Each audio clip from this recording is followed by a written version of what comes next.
কবিতা স্বপ্নে দেখা ঘরদুয়ার, কবি নীরেন্দ্রনাথ চক্রবর্তী।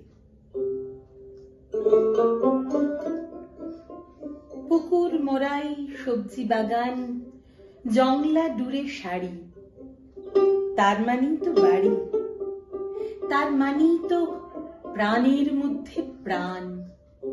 নিকিয়ে নেওয়া উঠোনখানি রোদ্দুরে টান টান। ধান খুঁটে খায় চারটে চড়ুই দোল মঞ্চের পাশে।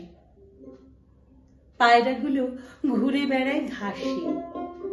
বেড়ালটা আড়মোড়া ভাঙছে, কুকুরটা কান খাড়া করে শুনছে কথা বলছে কারা। পূবের সূর্য পশ্চিমে দেয় পাড়ি। দুপুর বেলার ঘুমের থেকে জেগে উঠছে বাড়ি।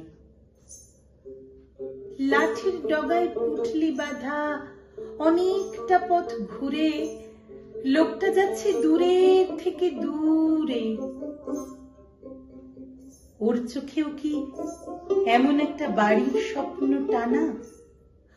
ওর মনেও কি গন্ধ ছড়ায় গোপন হাসনো আনা? ও বড় বউ, ডাকো, ওকে ডাকো। ওই যে লোকটা পার হয়ে যায় কাঁসাই নদীর সাঁকো।